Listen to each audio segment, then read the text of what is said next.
नमस्कार विद्यार्थी मित्रांनो, जी के व्हॅली मॅडम या यूट्यूब चॅनलमध्ये तुमचं खूप खूप स्वागत आहे. आज आपण पाहणार आहोत हायकोर्ट भरतीमधील लिपिक या पदासाठी घेण्यात येणाऱ्या परीक्षेमध्ये विचारण्यात येणारी काही महत्त्वाची प्रश्नोत्तरे.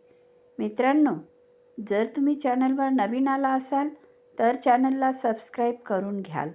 चला तर मग आपण आपल्या प्रश्नाला सुरुवात करूया. तर आजचा आपला पहिला प्रश्न आहे प्रश्न क्रमांक 1. भारताच्या संविधानाचा संरक्षक कोण आहे? खाली ऑप्शन आहेत. ए. संसद, बी. राष्ट्रपती, सी. सर्वोच्च न्यायालय, डी. उच्च न्यायालय. तर या प्रश्नाचे उत्तर आहे ऑप्शन सी.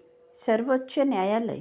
भारताच्या संविधानाचा संरक्षक सर्वोच्च न्यायालय आहे. आता पुढचा प्रश्न आहे प्रश्न क्रमांक 2. उच्च न्यायालयाच्या न्यायाधीशांची नियुक्ती कोण करते? ऑप्शन आहे. ए. पंतप्रधान, बी. राज्यपाल, सी. राष्ट्रपती, डी. मुख्य न्यायाधीश.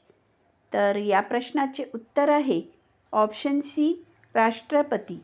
उच्च न्यायालयाच्या न्यायाधीशांची नियुक्ती राष्ट्रपती करते.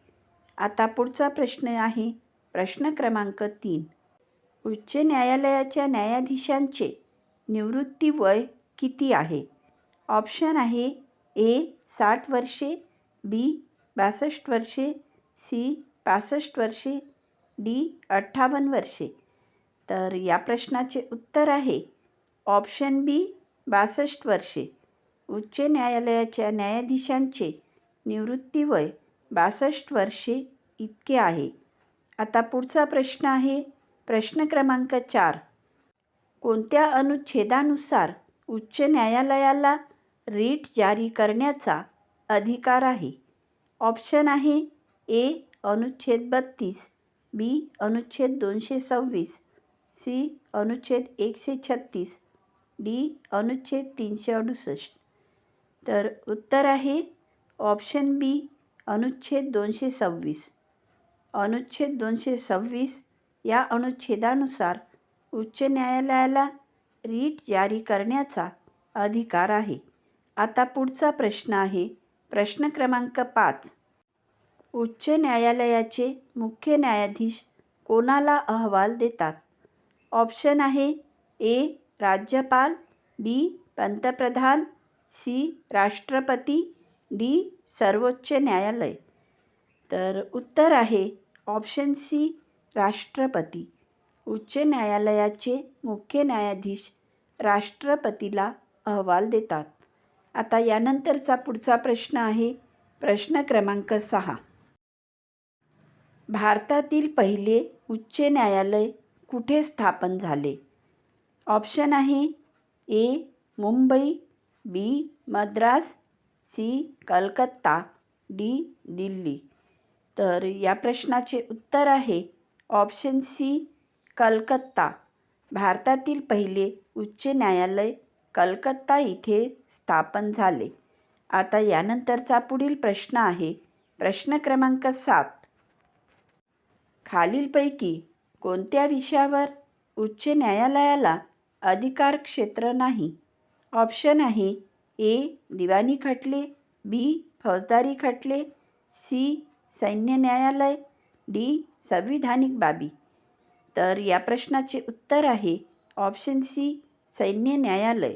खालीलपैकी सैन्य न्यायालय या विषयावर उच्च न्यायालयाला अधिकार क्षेत्र नाही. आता यानंतरचा पुढचा प्रश्न आहे प्रश्न क्रमांक 8. उच्च न्यायालयाच्या न्यायाधीशांना पदावरून काढण्याची प्रक्रिया कोणासारखी असते? ऑप्शन आहे. ए. मंत्री, बी. राज्यपाल, सी. राष्ट्रपती, डी. सर्वोच्च न्यायालयाचे न्यायाधीश. तर या प्रश्नाचे उत्तर आहे ऑप्शन डी. सर्वोच्च न्यायालयाचे न्यायाधीश. आता पुढचा प्रश्न घेऊया प्रश्न क्रमांक 9. उच्च न्यायालयाचा निर्णय कोणावर बंधनकारक असतो? ऑप्शन आहे. ए. संपूर्ण भारतावर, बी. फक्त त्या राज्यात, सी. फक्त सर्वोच्च न्यायालयावर, डी. राष्ट्रपतीवर. तर उत्तर आहे ऑप्शन बी, फक्त त्या राज्यात. आता यानंतरचा पुढचा प्रश्न आहे प्रश्न क्रमांक 10.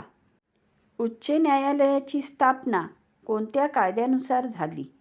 ऑप्शन आहे ए. भारतीय शासन अधिनियम 1935, बी. Charter act 1833, C. भारतीय उच्च न्यायालय अधिनियम 1861, डी. संविधान सभा कायदा. तर उत्तर आहे ऑप्शन सी, भारतीय उच्च न्यायालय अधिनियम 1861. आता पुढचा प्रश्न आहे प्रश्न क्रमांक 12.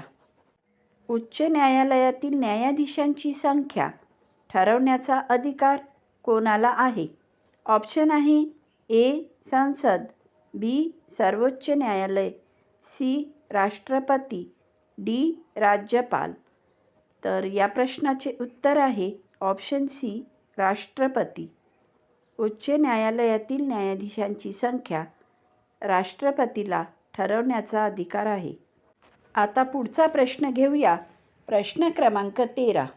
उच्च न्यायालयाला अधीनस्थ न्यायालयांवर नियंत्रणाचा अधिकार कोणत्या अनुच्छेदाखाली आहे? ऑप्शन आहे ए. अनुच्छेद 214, बी. अनुच्छेद 215, सी. अनुच्छेद 227, डी. अनुच्छेद 233. तर या प्रश्नाचे उत्तर आहे ऑप्शन सी, अनुच्छेद 227.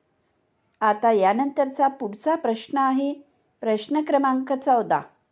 उच्च न्यायालय हे कोणत्या प्रकारचे न्यायालय आहे? ऑप्शन आहे ए.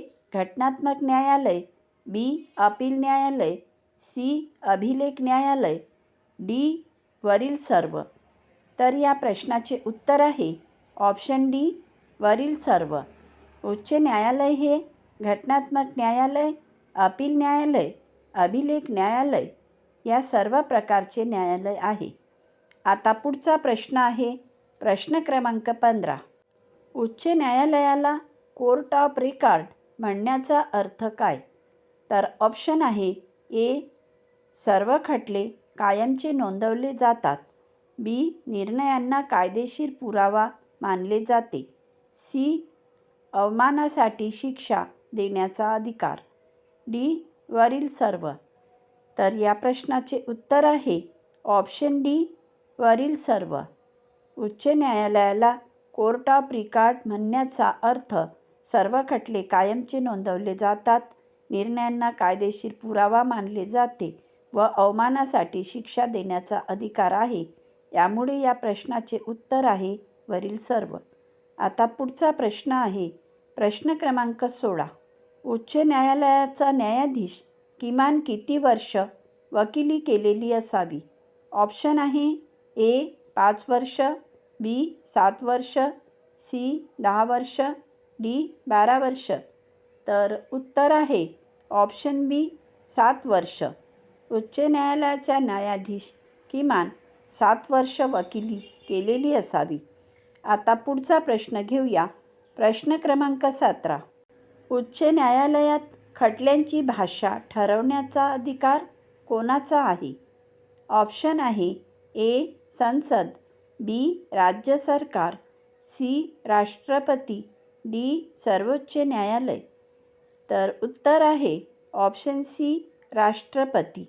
उच्च न्यायालयात खटल्यांची भाषा ठरवण्याचा अधिकार राष्ट्रपतीचा आहे.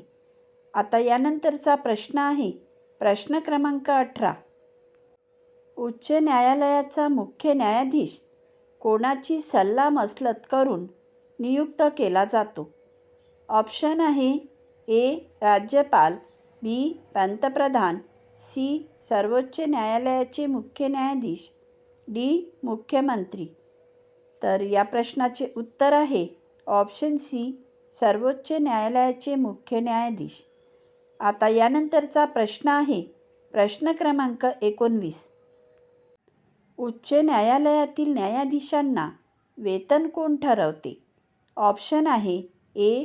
राज्य सरकार, बी. संसद, सी. राष्ट्रपती, डी सर्वोच्च न्यायालय? तर उत्तर आहे ऑप्शन बी संसद. उच्च न्यायालयातील न्यायाधीशांना वेतन संसद ठरवते. आता यानंतरचा पुढचा व शेवटचा प्रश्न आहे प्रश्न क्रमांक 20. कोणत्या परिस्थितीत उच्च न्यायालयाचा निर्णय सर्वोच्च न्यायालयात आव्हान देता येतो? ऑप्शन आहे ए सामान्य अपील, बी विशेष अनुमती याचिका, सी राष्ट्रपतीची परवानगी, डी राज्यपालाची शिफारस. तर या प्रश्नाचे उत्तर आहे ऑप्शन बी विशेष अनुमती याचिका. मित्रांनो, जर तुम्हाला आमचा हा व्हिडिओ आवडला असेल तर व्हिडिओला लाईक करा, चॅनलला सबस्क्राईब करा, व्हिडिओला शेअर करा व बेल आयकॉन प्रेस करायला विसरू नका, जेणेकरून तुमच्यापर्यंत आमचे अभ्यासाचे असेच नवनवीन व्हिडिओ पोहोचत राहतील.